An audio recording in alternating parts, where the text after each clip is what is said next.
Yüksək keyfiyyət, maksimum rahatlıq, minimum sərfiyyat, bir sözlə ideal avtomobil.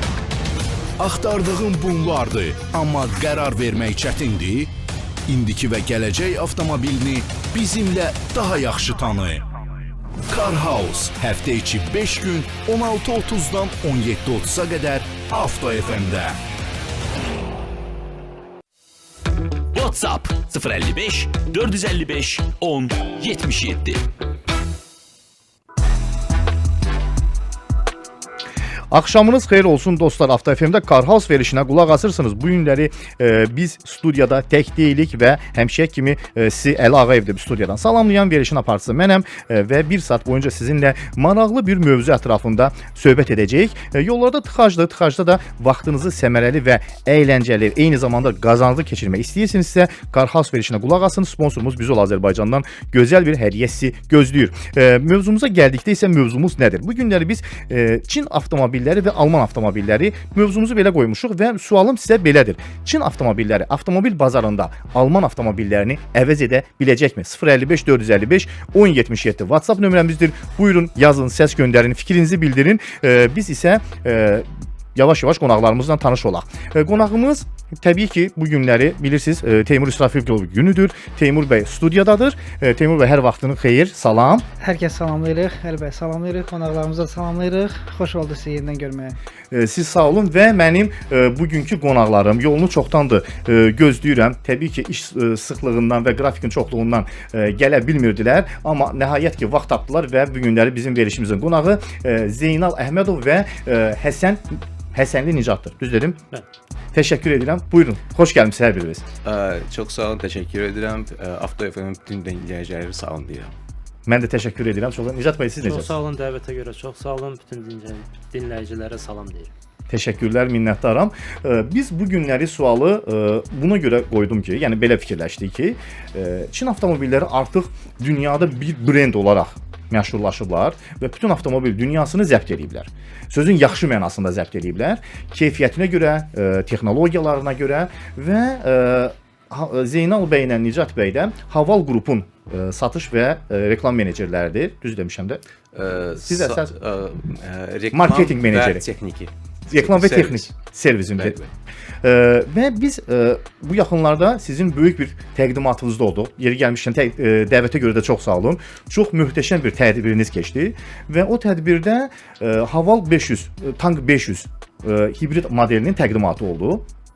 Çox xoşumuza gəldi avtomobil. Yəni sözün əsl mənasında həm tank idi, həm də yəni o keyfiyyət və parametrlərindən demək olar ki, indiki dövrdə avtomobil istehsal olunmur. Yəni maksimum əksər istehsalçılar çalışırlar ki, nədə də qənaət etsinlər. Amma tank demək olar ki, heç nəyə qənaət etməyib. Yəni nə lazımdırsa bir avtomobilin full şəkildə istehsal olunmağına onu istehsal edib. Buyurun Zeynal bəy, fikirlərinizi almaq istəyirəm sizin. Bilirsiniz, Əli bəy, qənaət etməyə, yəni Çinlilər üçün yaxşı deyil. Nəyə görə? İlk növbədə ona görə ki, Çin tam olaraq avtomobil istehsal eləyə bilir. Yəni Çinin öz metallurgiyası var. Yəni metal Çin özündə istehsal olunur. Kompüterlər, bord kompüterləri, bütün mikrosxemlər, kabellər Çin özündə istehsal olunur və ən əsası odur ki, batareyaların istehsalı da Çinin özündədir. Yəni yeni enerji üzərində qurulan avtomobillər, yeni enerji dedikdə nəyi nəzərdə tuturam? Hibrid və elektrikli avtomobillər, hansı ki batareya ilə işləyir. Yəni Çinin ümumiyyətlə dünyada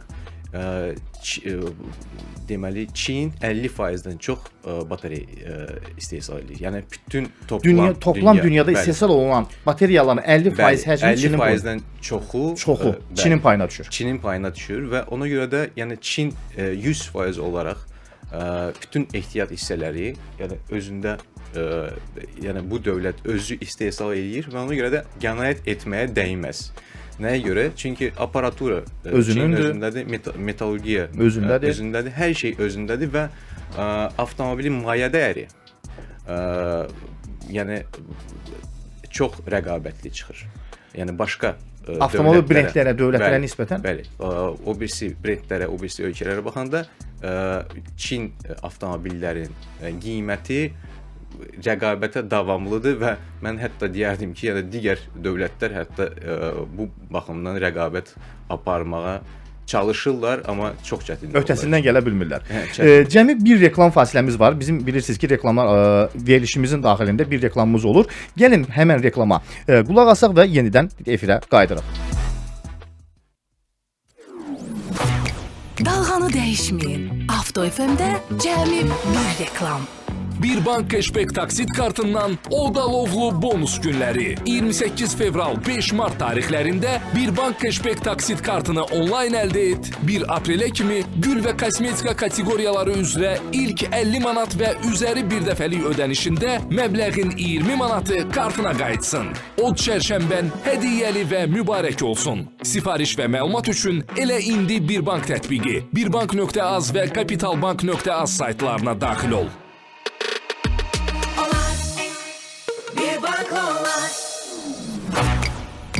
Avto FM-də reklam yerləşdirmək üçün 012 310 01 04. Car House efirdədir. WhatsApp 055 455 10 77. Bizə qoşulan yeni dinləyicilərimizin hər birini bir daha salamlayırıq. Avto FM-də Car House verilişinə qulaq asırsınız. Studiyada mənəm Əli Ağayev, bu günləri Teymur İsrafilov, Zeynal Əhmədov və Həsənli Nicat mənim qonaqlarımdırlar. Teymuru tanıyırsınız, Teymuru təqdim etməyə ehtiyac yoxdur. Zeynal bəy və Nicat bəy isə bizim Haval qrupun rəhbər heyətidir. İdarəetmə heyətindən bizə bu günləri təşrif buyurublar. Biz bu günləri Çin avtomobilləri və Alman avtomobilləri müqayisəsindən danışırıq və belə bir sual vermişik ki, Çin avtomobilləri avtomobil dünyasında Alman avtomobillərini əvəz edə biləcəkmi? Çünki bu yaxınlarda da biz gözəl bir təqdimatda olduq. Tank 500-ün Tank 500 hibrid modelinin təqdimatı keçirildi və çox gözəl bir təqdimat oldu. Avtomobilin özünü və texniki xarakteristikalarını da çox bəyəndim və istəyirəm ki, indi Nicat bəy bu haqqda bizə bir qədər məlumat versin avtomobil barəsində. Bizim dinləyicilərin də xəbəri olsun. Çünki bizim gördüklərimizi tam canlı olaraq onlar əksəriyyəti görməyiblər. Nicat bəy, buyurun. Tank 500 hibrid avtomobilləri, onların deməli əsas hibrid sistemi, onu Webasto şirkəti istehsal eləyir. Webasto şirkəti Alman şirkətidir və onların Çində artıq istehsalları var. Bu Tank 500 hibriddəndir. Bizdə Tank 500-dən başqa Havalda Haval H6 və Jolion hibridləri var. Onların iki istehsalçısı var hibridin. Biri Katıl şirkətidir. Biri də artıq Great Wall Motor özü S-Volt şirkəti yaradıb və istehsal edir. Tank 500 hibridə gəldikdə onların öz belə deyək mühərrikləri Neçə at gücüdür? 350 at gücüdür. Bəli, yəni çox sürətlidir və ondan savayı da at gücündən başqa sərfiyyatları çox azdır. Sərfiyyatı çox azdır. Yəni yanacaq sərfiyyatı aşağıdır. Bəli, 350 at gücü biz deyəndə, yəni iki mühərrikin bir yerdə cəmi nəzərdə tutulur, yoxsa yəni hibrid mühərrikinin ikisi bir yerdə? Bəli. 4 silindrli mühərriklərdir. 4 təkərdə çəkməsi var, yəni 4 VD-dir. Və ən belə deyim, mənim ən xoşuma gələn onun bir funksiyası var. O tank dönüşüdür. Bəlkə eşitmisiniz? Bəli, gördük orada biz təqdimatda da gördük. Yerində dön funksiyası. Yerində dön funksiyası. Bəli. O yəni çox O arxa təkərlərin bloklanması gedir də o. Misal üçün, əgər siz sağ tərəfə dönmək istəyirsinizsə, arxa sağ təkər bloka düşür və dönmə bucağı dönmə radiusu 2-3 dəfə azalır və tank yerində, elə bir yerində dönür. Yəni sıx, bəli, sıx radiuslu olan yerlərdə dönməyə imkan verir. Bu da belə deyək də, bu avtomobilin bir özəlliyidir. Amma təbii ki, bu yalnız off-road bir funksiyadır. Off-road funksiyadır və hər dəfə bu funksiyadan istifadə etməyə yəni ehtiyac yoxdur. Amma başqa bir bu avtomobilin başqa bir özəlliyi var. Sizə dediyim kimi 350 at güclü bir avtomobildir. Yəni kifayət qədər bir güclü avtomobildir və baxmayaraq ki, bu avtomobilin çəkisi 2,6 tondur və bu ramlı avtomobildir, tam çəkillidir. Bəli, bəli. Buna baxmayaraq avtomobil 100 km/saatı cəmi 8 saniyədən tez çatır. Yəni 7,9 saniyə. Yəni bu 2,6 tonluq bir ramlı avtomobil üçün fantastik göstərici. Bəli, mən onu demək istirdim. Mənim qabaqladınız. Mən orada bir avtomobil ramalı avtomobil olsun. Orada səhv eləmirəmsə hələ batareyalar da yerləşib. Onların özünün çəkisi ayrıca olaraq o da bir yükdür avtomobil üçün və buna baxmayaraq avtomobilin cəmi 100 km/saat sürətlənməyi 7,9 saniyəyə çatmağı, yəni bu avtomobillərin içərisində tərifləmirəm, sadəcə bir fantastikadır. Yəni onun da rəqabətdə olan və eyni sinif avtomobillərin əksəriyyəti demək olar ki, hardasa 11 və 12-nin üstündən sonra o sürətlənmə yığa bilirlər. Düzdür, biz burada farsajdan danışmırıq, sadəcə avtomobilin keyfiyyətini və göstəricilərindən danışırıq. Teymur bəy, sizə bir sual vermək istəyirəm. Siz bir özünüzdəki bir avtomobil istifadə edirsiniz və indiki dövrdə deyə bilərsinizmi tam əminliklə Çin avtomobilləri Alman avtomobillərini getdikcə avtomobil bazarından çıxartmağa hazırlaşırlar? Ümumiyyətlə, Əli bəy, belə bir şey vurğulayımsa, bəli, zamanca olunacaq. Çünki Çin həqiqətən də çox irəli gedib. Əsas da avtosferada çox mükəmməlləşiblər artıq. Buna sadəcə zaman lazımdır. Bizdə biraz belə deyək də, qonşu ölkələri nəzərə alsaq, qonşu ölkələr çoxdan keçiblər bunları və çoxdan praktikadan keçiriblər Çin avtomobilləri. İndi bəzi orada nüanslar var, problemlər çıxırlar, forumlarda oxuyuram mən tez-tez. Amma söhbət havalıdan getmir. Digər markalar var. Adlarını çəkməyəcəm, amma yəni digər markalar var ki, hansı ki, əsas elə qonşu ölkəni götürsək Rusiyanı, Rusiyada çox haqda yazırlar. Mənim əslində özümün də böyük bir simpatiyam var Havala. Yəni İmina Havala mənim böyük bir simpatiyam var. Hətta 2021-ci ildə özümə Toyota-nı almamışdan öncə mən Havalı çox düşünürdüm. Sadəcə olaraq məhz H6 onun kuzası, yəni gövdəsi çox xoşuma gəlir. Sadəcə olaraq onun o vaxtı hibriti hələ Azərbaycana gəlməmişdi. Bəli. Sadəcə olaraq ancaq mən bildiyim qədər 2 turbo motor idi, əgər səhv etmirəmsə. Bəli. Ondan sonra elə bir ki, təsəvvür gətirir, mən o avtomobili alandan sonra həmin avtomobil bazara gəldi, daxil oldu. Amma yenə də hər dəfə hardasa görürəm onu, hardasa şeyləndə ürəyimdən, könlümdən keçir ki, vaxt gələcək mən o avtomobili götürəcəm. Yəni zaten götürəcəm onu, çünki ona çox böyük, hətta yaxın zamanlarda Park Bulvardaydım, orada reklam yeri var, orada Haval Jolion'la H6-nın hibridini yerləşdiriblər. Hər dəfə o keçəndə deyir, pişik kimi keçib baxıram belə. Mən hətta bir söz deyim, bu yaxınlarda da dünənləri uşaqlar paylaşmışlar qrupda. Mən də sizin qrupdayım, yeri gəlmişkən, yəni sosial şəbəkə üzərindən də izləyirəm və bizim dinləyicilərə demək istəyirəm ki, hal-hazırda verilişimiz Əli Ağayevin səhifəsi, Instagram səhifə, yəni mənim səhifəmdə də canlı olaraq yayımlanır. Belə canlı olaraq da bizi izləmək istəyirsinizsə, buyurun, veriliş bizə qoşula bilərsiniz. Mən dünən paylaşım etmişdilər ki, yeni modellər gəlir, hibrid versiyaları gəlir, düzdür? Tank 300 gələcək, hibrid versiyası. Ondan əlavə Tank 500 artıq demək olar ki, fevral ayında gəlib. Tank 300 isə aprel ayında Azərbaycana gəlməsi planlaşdırılır. Bəli.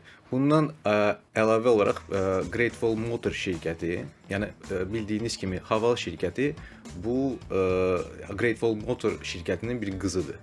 Digər qızı Ora şirkəti, digər qızı Tank şirkəti və dördüncü qızı isə Poyer şirkətidir. Yəni Poyer şirkəti deməli bu pikaplar üzrə ixtisaslaşıb. Ora şirkəti sırf elektromobillər üzərində ixtisaslaşıb. Haval crossoverlər üzərində, Tank isə off-road bir premium avtomobil segmentidir. Yəni o segmentdə ixtisaslaşıb. Yəni bildiyiniz kimi indi biz düzdür Çin avto brendlərindən danışırıq. Hal-hazırda dünyada Çinin özündə 80-ə yaxın, 80-ə yaxın avto brend var.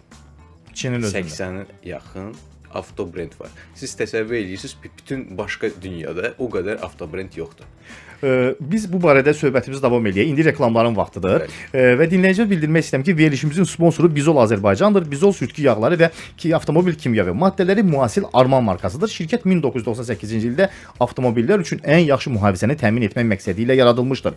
Bizol məhsullarına minik və yük avtomobilləri üçün mühərrik yağları, transmissiya yağları, sənaye yağları, sürtgü yağları, qatqılar, texniki aerozollar, antifrizlər və bu qəbildən olan saymaqla bitməyən digər məhsullar daxildir. Şirkətin məhsulları yalnız Almaniyada istehsal olunur və hazırda dünyanın 70-dən çox ölkəsində təmsil olunur. Şirkətin özünün müasir avadanlıqlarla təchiz olunmuş laboratoriyası var və bu laboratoriyalarda patentləşdirilmiş formullar və texnologiyalar əsasında məhsullar istehsal olunur. Bizol qüsursuz seçim. İndi hal-hazırda reklamdır. Reklamları keçid edirik. Həmən reklamlardan sonra efirə qayıdacağıq. Dalğanı dəyişməyin. Çox maraqlı mövzu ətrafında söhbət edirik. Avto FM'də reklam. 1998-ci ildə yaradılmış Bizol brendi innovasiya və liderliyi üzrə ən yaxşı şirkət kateqoriyasında nüfuzlu mükafatı alan ilk Alman mühərrik şirkətidir. Bu mötəbər mükafat sənaye nümayəndələrinə verilsə də, Alman mühərrik yağ istehsalçılarından birincisi məhz Bizol olub. Bizol, qüsursuz seçim. Avto FM'də reklam yerləşdirmək üçün 012 310 01 04. Car House davam edir. WhatsApp 055 455 10 77. Axşamınız xeyir dostlar, bizə qoşulan hər bir dinləyicini bir daha salamlayırıq. Avto FM-də Car House verilişinə qulaq asırsınız. Studiyada mənəm Əli Ağayev. Bu günləri biz Çin avtomobilləri, Alman avtomobillerini bazardan çıxara biləcəklərmi, buna qadirdirlərmi? Bu haqqda danışırıq. Fikirləriniz maraqlıdır. 055 455 1077 bizim WhatsApp nömrəmizdir. Buyurun, səs göndərin, yazın ki, mən də sizin fikrinizi bilim. Bugün mənim qonaqlarım Teymur İsrafilov, Zeynal Əhmədov və Həsənli Nicat bəydir. Bunlar Teymur bəyi tanıyırsınız, onu tanıtmağa ehtiyac yoxdur. Zeynal bəy və Nicat bəy isə Haval qrupdan bu günləri bizə təşrif buyurublar, idarə etmə heyətinin üzvləridirlər və eləcə də bilirsiniz ki, biz hər gün sizə bir sual veririk.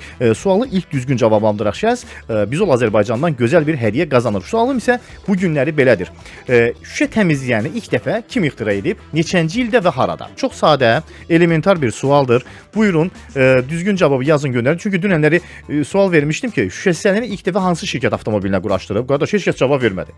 Dünən hədiyyə özümdə qaldı. Mən də istəyirəm ki, indi şüşəsilərin özünə bir sual vereyim. Görək, sabah tapa bilsələr, ümidvaram ki, tapacaqlar ki, Bizol Azərbaycandan gözəl bir hədiyyə qazansınlar. Amma mövzumuza keçməmişdən qabaq bir səsimiz var. Dinləyicimiz səs göndərib. Gəlin ona qulaq asaq. Azərbaycana gəlməmişdilər. Salam, şamınızı salamlayıram, qonaqları da salamlayıram. Məndə hal-hazırda Haval 89'da 2018 model. Valla kim hər cür sözlər deyə bilərlər. Bu deyə qardaş danışır ki, hər bir söz deyil. Valla məndə 89'du bu yanvar ayında mən oynan kanalğa qalxdım. Yəni videom da var. 40-35 sanatlı qar yağmışdı. İstədim maşını oynadım orada. Boşluq vardı, oynasın ora bura. Oynamadı. Yəni, çox şükür tam qalxdı, tam da düşdü. Bəzi yerdə problem yarandı. Orada 4 çəkim var. 4 çəkim qoşdum. Sürüşmədən çox rahat tapardı. Halbuki mən geri qaydanda maşınların yatdığını görmüşdüm ki, qalxamırdılar o. Yüksəkliyi deyim, palyon mu deyim, ona qalxamırdılar. Yəni, atlar çəkməyəcəm, hələ öz segmentində olan maşınlardan söhbət gedirdi. Belə marağa istəsəz baxa bilərsiniz, YouTube'lara çox baxmışam. Yəni, öz segmentini eyni öz oxşarı, Prado'nu çəkib aparır. Yəni, bir-birinə bağlayıblar. Prado'nu öz segmentində olan maşınların %80'ını çəkib apara bilir. Bir də az deyil ki, 2 twin turbo dizeldir, 190 at gücündə stokdur. Və çox maraqlısı nədədir? Deyəndə ustalar biləcəklər. Bəzi şirkət maşınları at gücünü motorda hesablayırlar, amma bu havalarda yeganə bu havalda ki, təkərdədir. Yəni 190 at gücü təkərdədir. Stentə çıxardanda rovni 195, 194 göstərir. Öbür maşınlar 190 veribsə 175, 175 maksimum yaşlar göstərə bilər. Bunda yeganə bu maşındır ki, təkərdədir. Yəni 191, 195 göstərir stentdə. Minnətdaram, bir daha olurlar. Biz minnətdarıq ki, səs göndərdiniz. Çox maraqlı gəldi. Sonuncu dedikləri elədirmi? Mən tam olaraq başa düşmədim ona görə. Mən anladım bəy nəyi deyir. İlk olaraq mən həmin bəyə söyləmək istəyirəm ki, Xınalağa qalxıb, əgər onun videosu varsa bizim Instagram səhifəmizə göndərsin. Bizim ya da ki TikTok səhifəmizə göndərsin. Biz onu da paylaşaq. H9 Xınalağa necə qalxdı, onun videosunu paylaşmaq bizim üçün maraqlı olar. Gözəl. Təşəkkür edirəm. İkinci növbədə bu tank haqqında deyib, əslində mən anladım bəyin dediyini. Tank Azərbaycana gəlməklikdən əvvəl artıq trendə çevrilmişdi.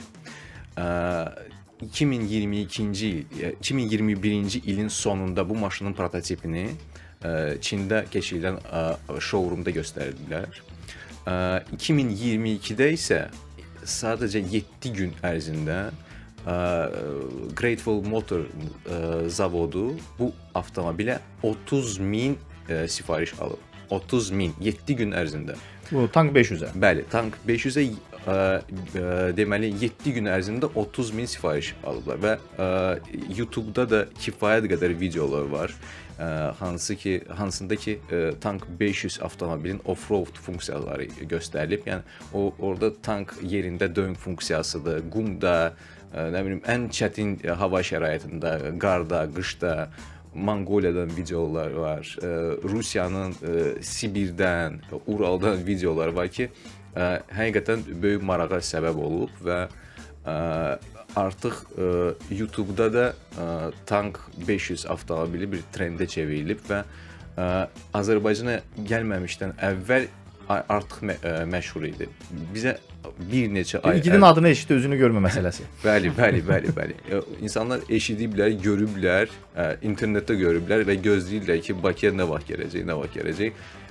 Və mən sizə deyə bilərəm ki, hardasa bir neçə ay bundan əvvəl artıq bizim Facebookumuza, Instagramımıza insanlar yazırdı ki, bu nə vaxt gələcək. Nəhayət gətirdik, gördülər və ilk partiyaya çox uğurla bir neçə saat ərzində satılıb. Nə danışırsınız? Bir neçə saat ərzində, bəli. Nə gözəl. Teymur bəy, buyurun. H9 modeli Azərbaycanda var. Yəni çox da yayılmayıb, amma mən bəzən yollarda görürəm onları tez-tez və həmişə ağlıma gələn bir söz nə olur? Deyirəm ki, fikirləşirəm ki, ayla bu 2018-in 17-ci maşınıdır. Amma yenə də vəziyyəti yaxşı vəziyyətdədir. Baxırsan ki, narazılıq yoxdur və həmişə bir sual yaranır. İndi bunu inşallah biz də söhbət eləyərik bu haqda. Bunların ehtiyat hissələri falan nə cür tapılır, tapılmır, yoxsa ancaq rəsmi dillərdə tapılır? Həmişə o sual mənə maraqlı olub. Sizin özünüzə maraqlı olub. Bəli, ümumiyyətlə havalın. Saatın tamamıdır. İndi yollar haqqında məlumat var. Yollar haqqında məlumatı verək, sonra yenidən efirə qayıdırıq və bu günlər dinləyicilərimizə belə bir sual vermişik ki, ilk şüşə təmizləyəni kim, harda və neçənci ildə ixtira edib? 055 455 1077 WhatsApp nömrəmizdir. Buyurun, düzgün cavabı göndərin ki, biz ol Azərbaycandan gözəl bir hədiyyə qazana bilərsiniz. İndi isə saatın tamamına keçid alırıq. Sizinlə eyni yolu gedirik. Car House. WhatsApp 055 455 10 77. Bir də axşamınız xeyir olsun. Avto FM-də Car House verilişini dinləyirsiniz. Studiyada mənəm Əli Ağayev. Bu günləri biz Çin avtomobilləri, Alman avtomobillərini avtomobil bazarından çıxara biləcəkmi? O haqqda danışırıq. 055 455 1077 WhatsApp nömrəmizdir və eləcə də sizə sual vermişik ki, yarışma baxımından şüşə təmizləyəni ilk dəfə kim, harda və neçənci ildə ixtira edib? Buyurun, düzgün cavabı yazın, göndərin ki, biz ol Azərbaycandan gözəl bir hədiyyə qazana bilərsiniz. Bizim dinləyicilərimiz bizə yazırlar. 6871 abonenti yazıb ki, salam Əli bəy, qonaqlarımızı və sizi salamlayıram. Əleykum salam. Fikrimcə Alman avtomobillərinin dövrü gedib. Artıq yeni nəsil gəlir. Çin avtomobilləri hər tərəfi sərf edir, yəqin zəft edir yazır. Bir Alman avtomobilinin qiymətinə 2-3 yaxşı Çin maşını almaq olar. Məncə artıq xərc çəkmək lazım deyil. Tamamilə razıyam. Hardasa. Doğrudur. Bilirsiniz, yəni burada bizim məqsədimiz hər hansısa bir dövlətin maşınlarını pisləmək deyil. Əslində biraz avtomobil sənayesi haqqında bir məlumat verməkdir. Təbii. Və mən sizi inandırıram ki, indi hal-hazırda qloballaşan dünyada hər şey elə qarışıb ki, yəni artıq bir brendin bu dövlətin məsuliyyətini, yəni hər şey qloballaşıb. Yəni misal üçün bir misal gətirmək istəyirəm. Buyurun, buyurun. Misal üçün istənilən bir Alman brendi götürək, Alman brendinin avtomobili. Mən sizi inandırıram ki, onun əgər bu elektrikli avtomobildirsə ya da ki hibridli avtomobildirsə, onun batareyası Çin istehsalı olacaq. Mikrosxemlər Çin istehsalı olacaq. Kabellərin çoxusu Çin istehsalı olacaq. Zeynal bəy, nəinki Almandayıq, bütün dünyanın əksər Bəli. avtomobil istehsalçılarının detalları elədir. Amma bunun əks tərəfi də var. Əgər siz hansısa bir istənilən Çin brendi götürsəniz, mən sizi inandırıram ki, onun batareyası baxmayaraq ki, Çin istehsalıdır, baxmayaraq ki, onun metalı, mikrosxemləri hamısı Çin istehsalıdır. Amma onun baş mühəndisi və baş dizayneri Almandır.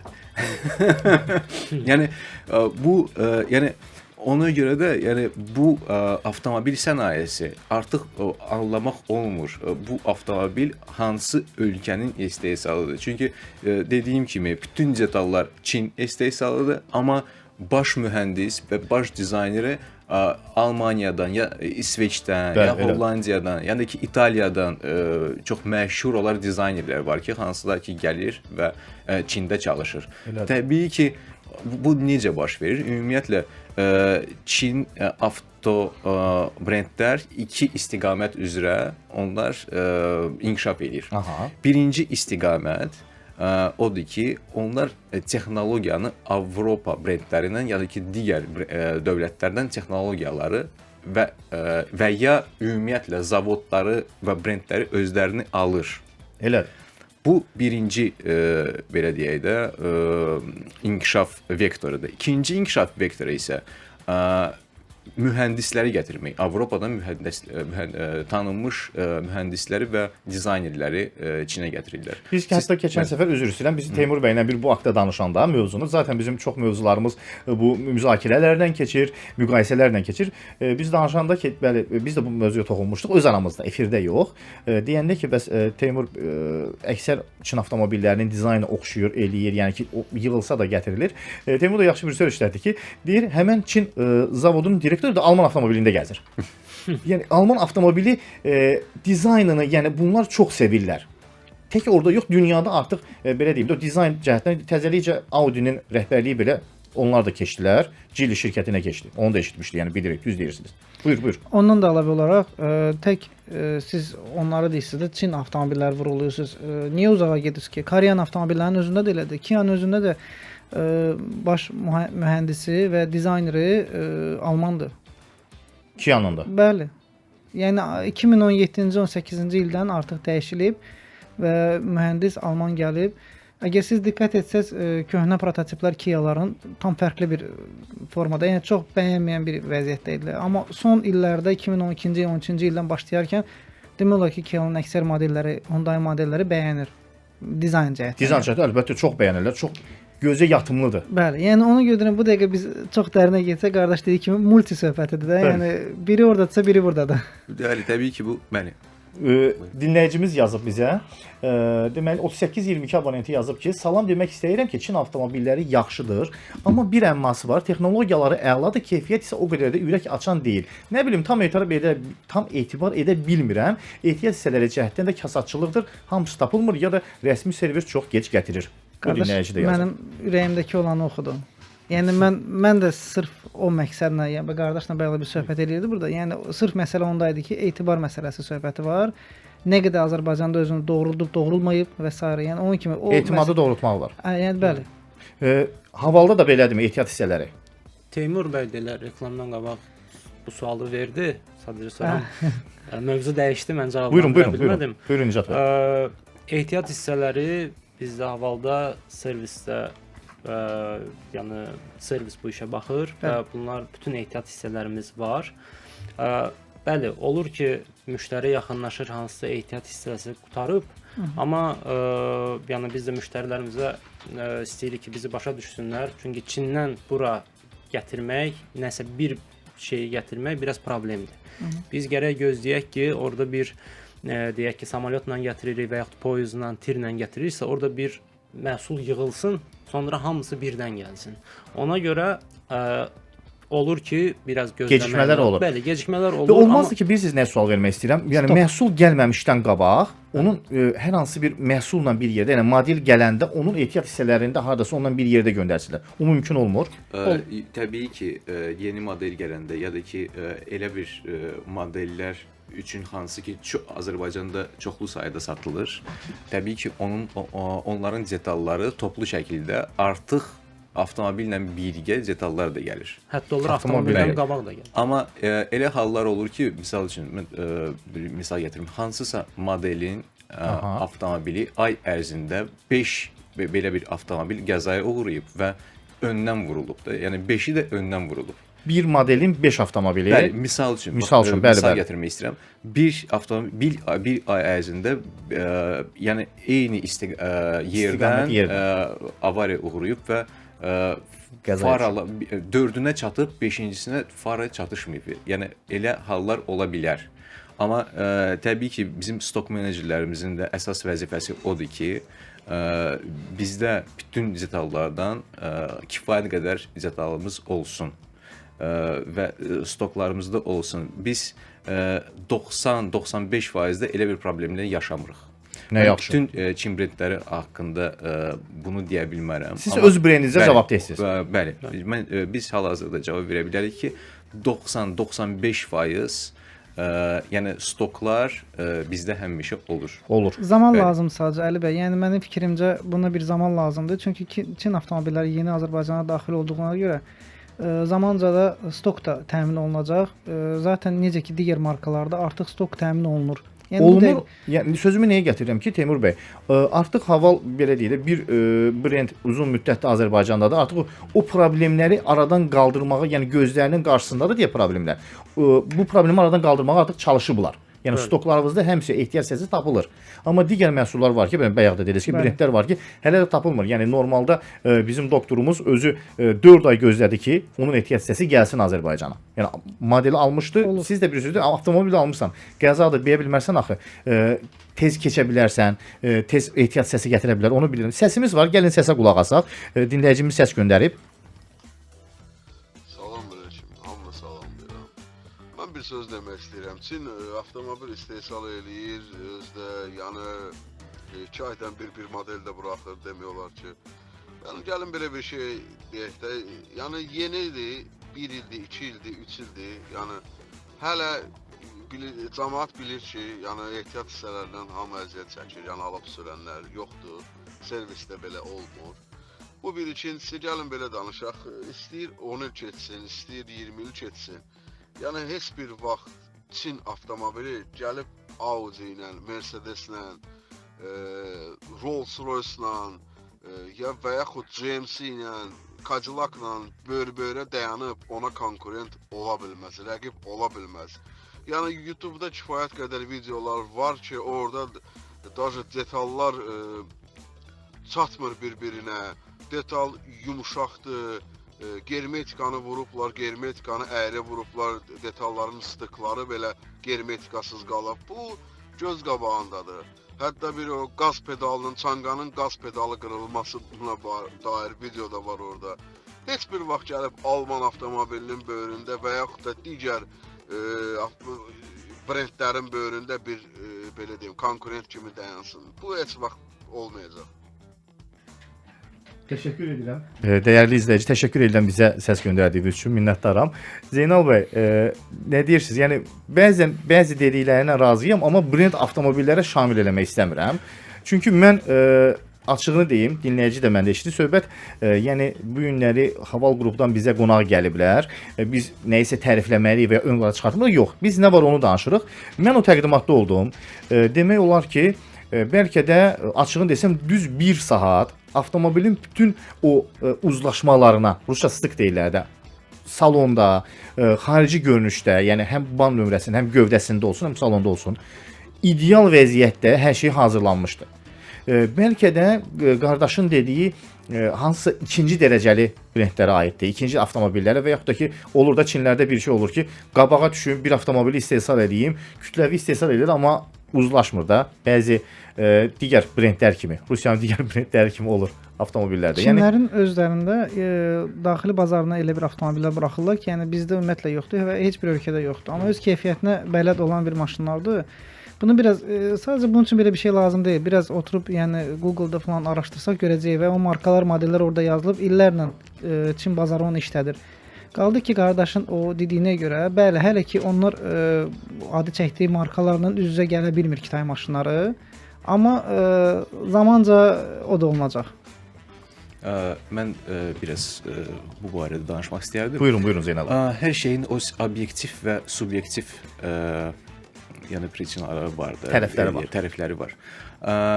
Obyektiv tərəfi nədir? Obyektiv tərəfi odur ki, mən sizə bundan əvvəl dediyim kimi, Çin özlərində çalışır. Çin Avropadan, Almaniyadan, Hollandiyadan, İtaliyadan, İsveçdən, hələ böyük təcrübəsi olan mühəndisləri, böyük təcrübəsi olan dizaynerləri ona görə gətirir ki, öz proseslərini, avtomobil istehsalı prosesi mükəmməlliyə çatdırsın. Təbii ki, bu bir yoldur və deyək ki, bu yolda onlar hal-hazırda A nöqtəsindədirlər və Almaniya B nöqtəsindədir. Bu məsafəni qət etmək üçün Çin maksimal dərəcədə çalışır və Çin hökuməti böyük bir avto sektorunda böyük bir subsidiyalar qoyulur. Yəni zavodların özləri də öz üzərində çox çalışır ki, bazarda olan ən yaxşı kadrları cəlb eləsinlər işə. Pis olsaydı Alman, yəni mən bir sinə demək istəyirəm cavab olaraq, pis olsaydı Alman Çinə sifariş verib orada avtomobilini yığdırıb və ya detalın ehtiyac hissəsini orada yığdırıb öz avtomobilinə quraşdırmazdı. Əgər pis olsaydı. Bəli, və bu məsələnin subyektiv tərəfi var. Subyektiv tərəfi nədən ibarətdir? Əgər bir paralel aparmaq istəyirəm.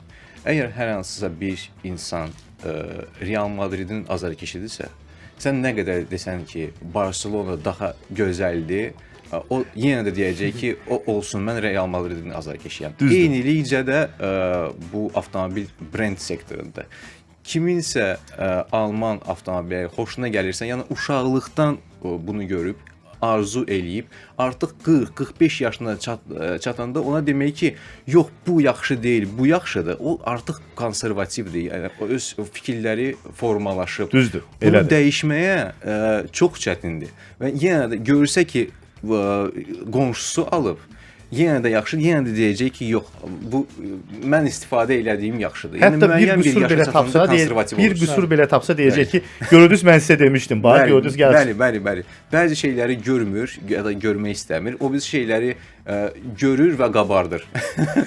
Yəni bu sırf subyektiv yanaşmadır. Obyektiv sözlər var idi, amma subyektiv də var. Biz mövzumuzu davam edirik. Reklamların vaxtıdır. Bildirmək istəyirəm ki, verilişimizin sponsoru Bizol Azərbaycandır. Bizol bir sıra beynəlxalq mükafatlara layiq görülüb. Bu ən yaxşı qablaşdırma dizaynına görə innovasiya və liderlik üzrə ən yaxşı şirkət nominasiyasının və eləcə də Bizol Almaniyanın Dekra sürtkü yağları istehsalçılarının sənaye kataloquna daxil edilmişdir. Hal-hazırda reklamlardır. Reklamlardan hemen sonra efirə qaydırıq. Dalğanı dəyişməyin.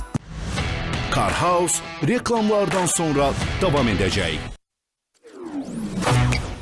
Avto FM'də reklam. Bu gün satış bazarı bizə mühərrik yağlarının çox böyük bir siyahısını təklif edə bilir. Biz tez-tez müxtəlif kanallarda mühərrik yağının mühərriyi necə qoruduğu və aşınmasını azaltdığına aid reklamlara rast gəlirik. Bizim isə reklama ehtiyacımız yoxdur. Çünki keyfiyyətimiz hər kəsə məlumdur. Bizol, avtomobilinizin keyfiyyətli zəmanəti.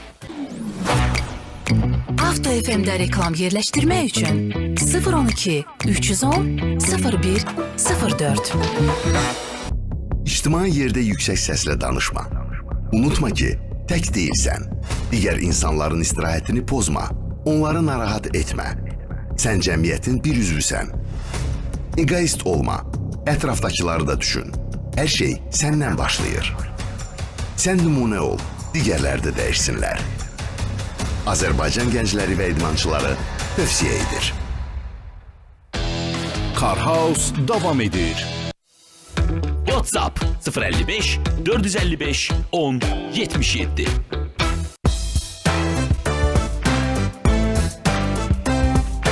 Axşamınız bir də xeyirli olsun dostlar. Avto FM-də Car House verişinə qulaq asırsınız. Bu günləri biz Çin avtomobilləri, Alman avtomobillərini maşın bazarından çıxara biləcəkmi? Bu haqqda danışırıq və eləcə də bugünkü qonaqlarım Teymur, Zeynal və Nicat bəydir. Hər üçünü bir daha salamlayıram və bundan əlavə bu günləri sual vermişdik ki sizə.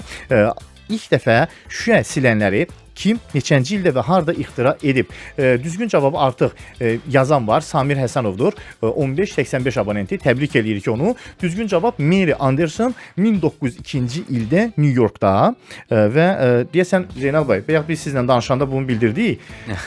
Bəli, bəli. Hadisə necə olub? Deməli, o vaxt bilirsiniz də şüşə təmizləyənlər yox idi. Hamı avtomobilini qar yağanda yağ saxlayırdı, təmizləyirdi, bir də gedirdi, bir də saxlayırdı və Mary Anderson gəldi, avtomobilini saxladı və gördü ki, hamı şüşəni təmizləyir və belə bir ideya ağlına gəldi ki, mən şüşəni təmizləyən bir şey olsa, onu necə ixtira etmək olar, necə ərsəyə gətirmək olar və gəlir, üzərində işləyir, eskizləri hazırlayır, bir mexanik dost tanışı olur, ondan bir yerdə bu prosesi hazırlayır və patentə verir əvvəlcə. Və heç kəs o patenti almaq, əldə etmək istəmir. Nəticədə o da patentdən əl çəkir və bildirir ki, bütün avtomobillər bundan istifadə edə bilərlər və bu hadisədən sonra, bu hadisədən 10 il sonra, 1920 il sonra, hətta 20 il keçir, deməli, Chrysler avtomobilləri ilk dəfə avtomobilə şüşə təmizləyənləri artıq kütləvi avtomobillərində quraşdırmağa başlayırlar. Səsimiz var, dinləyicimiz səs göndərib. Gəlin səsimizə qulaq asaq. Salam Əli bəy, hər vaxtınız xeyir olsun. Xoş gördük sizləri. Sizi salamlayıram, qonaqlarınızı o cümlədən. Günün mövzusuna gəldikdə, yəni Çin avtomobillərini Alman avtomobillərini müqayisə etdikdə, Çin avtomobili artıq dünya avtomobil bazarında öz sözünü deyir və böyük yerini alıb və qorumaqdadır. Bu ayaqları biz sol ünvanladığımız Teymur bəy ki, bu tam bazara ələ ala bilərmi? Düşünmürəm tam ələ alsın, amma böyük faizini deyərim ki, Çin bazarı öz etibarlılığıyla ələ keçirdir və yaxın gələcəkdə də böyük kütlə əldə edəcək. Çünki artıq öz sözünü deyib, öz etibarını qazanıb, qiymət baxımından da çox uyğundur. Və istər Haval olsun, istər digər avtomobil brendləri olsun, yəni əsasən avtosalonlar yeni avtomobillərdən söhbət gedir. Təklifim odur ki, yəni ilkin ödənişi və ayları və faizi biraz münasib etsinlər ki, yəni bütün bizim xalq üçün əlçatan olsun. Təbii ki, bu salonların öhdəsinə düşmür tək bu qəbul etmək, yəni burada bank sektorunda rol oynayır. Təklifim oydu ki, artıq ulyutsasiya başlayıb və bizim avtomobil qarşımız günü-gündən yenilənir. Arzu edərdim ki, yəni arzu olunardı ki, qiymətlər, ilk ödənişlər və faizlər digər ölkələrdə kimi münasib olsun, əlçatan olsun ki, hamı bundan yararlana bilsin. Sizə uğurlar arzu edirəm. Xoş günlər inşallah. Buyurun. Bilirsiniz, hər şey müqayisədə bilinir. Hal-hazırda Azərbaycanda olan banklar hibrid avtomobilləri 20% ilkin ödənişlə, elektrikli olan avtomobilləri isə 10% ilkin ödənişlə biz sata bilirik, yəni bank vasitəsilə. Və illik bank faizi 10%-dir. Mən sizi inandırım ki, qonşu ölkələrimizdə, misal üçün Qazaxstanda və Rusiyada belə bir bank faizi yoxdur. Bu sırf sizin şirkətə aiddir? Yox, demək olar ki, banklar əksəriyyəti, bəli, hibrid avtomobilə ilkin ödəniş 20% olmaqla. Yəni belə deyək də, ortalama yəni AZN-lə biz saysaq 9-11 min AZN-ə ilkin ödəniş etməklə hibrid və ya bəli, hibrid avtomobili əldə etmək olar. Məncə bu çox yaxşı bir yəni ilkin ödənişdir. Nəyə görə? Çünki qonşu ölkələrdə misal üçün belə deyil. Qonşu ölkələrdə yenə də mən nümunə kimi Qazaxıstanı deyə bilərəm, Rusiyanı deyə bilərəm. Yəni faizlər daha yüksəkdir. Səsimiz var, 56-66 abonenti yazıb.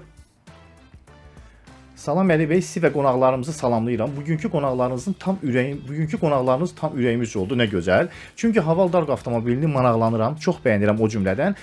Sadəcə bizdə bu brendlər barədə nədənsə dolğun məlumat əldə etmək olmur. Digər ölkələrlə müqayisə edəndə arzu olunardı ki, bu modellər haqqında dolğun məlumatlar əldə edə bilək. O cümlədən video icmallar və s. Bir də bu brendin ehtiyat hissələri nə dərəcədə zaman qiymət olaraq əlçatandır. Zaman və qiymət olaraq əlçatandır.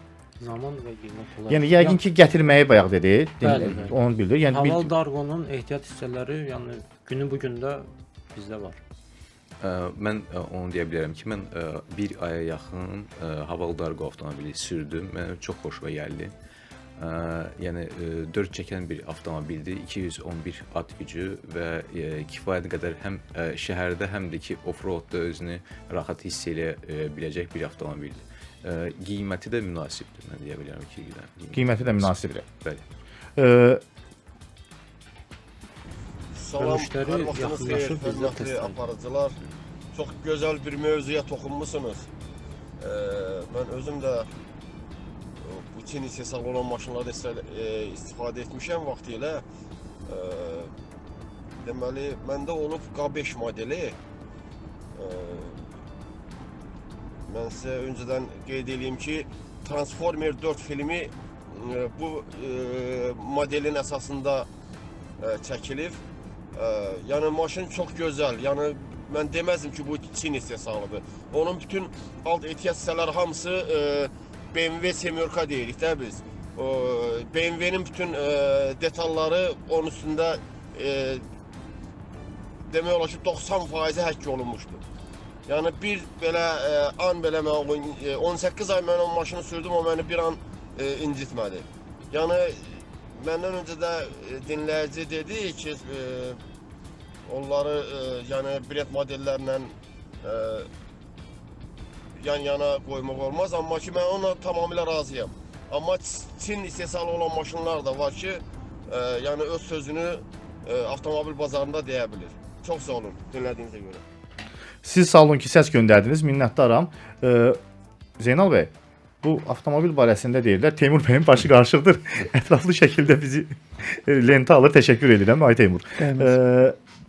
Düz dedi, razısınız yoxsa? Bu K5 deyilən modeli ilə mən çox da yaxından tanış deyiləm. Düzünü desəm, başqa bir avto brendinin. Yox, ümumi Çin barədə qayıt dedi ki, Çin avtomobilləri artıq yəni sözünü deyir bazarda. Təbii ki, nəinki bizim yerli bazarda və xarici bazarda. Yəni belə deyək də, ümumi bir neçə rəqəmi söyləyim sizə. 2023-cü ildə dünyada 90 milyon avtomobil satılıb. Bu 90 milyonun 30 milyonu Çin istehsal edib. İkinci yerdə ABŞ 10 milyon avtomobil. Yəni Çin ABŞ-dan, ikinci yerdə olan ABŞ-dan 3 dəfə daha çox avtomobil istehsal edir. Və 2023-cü ildə Çin avtomobil ixracında dünyada birinci yer tutub. Yaponiyanı üstələyib, üçüncü yerdə isə Almaniya. Yəni 5 milyon avtomobil ixracıyla birinci yer tutub. Yəni indi baxaq görək 24-cü ildə nələr baş verəcək. Çox möhtəşəm rəqəmlərdir Teymur. Həqiqətən də böyük rəqəmlərdir. Böyük rəqəmlərdir və belə pis müqayisə ediləcək rəqəmlər belə hətta deyil. Çünki fərq göz qabağındadır, keyfiyyət də göz qabağındadır. Mən belə ona görə belə nəticəyə gəlirəm ki, hal-hazırda avtomobil dünyasında Çin artıq öz sözünü deyir və yaxın hətta 5 il deməzdim, yaxın 2-3 il ərzində tamamilə bütün avtomobil dünyasını öz ağuşuna alacaq. Bəli, yəni 2025-ci ildə böyük dəyişikliklər olacaq. Nəyə görə? Çünki elə planlaşdırılıb ki, 2025-ci ildə Çinin ola bilsin ki, Çin hökuməti öz subsidiyalarını dayandıracaq avtomobil sektoruna. Və elə qənaətə gəlmək olar ki, Çin daha çox avtomobilləri ixraca çıxardacaq. Bu isə o deməkdir ki, yəni hal-hazırda onlar ixrac eləyir, amma demək olar ki, 80% öz daxili bazarı üçün saxlayır. Çünki Çinin daxili avtomobil bazarı dünyada nömrə 1-dir. İldə 25 milyon avtomobil satılır Çində. Yəni 25 milyon. 25 milyon Daxildə. avtomobil daxildə satır və bu təkcə Çin brendləri 25 milyon satır. Hətta bunun həm Avropa brendləri var, həm Yapon brendləri var. Düzdür, ABŞ brendləri üçün Çin bazarı bağlıdır. Oradan buradan gətirirlər.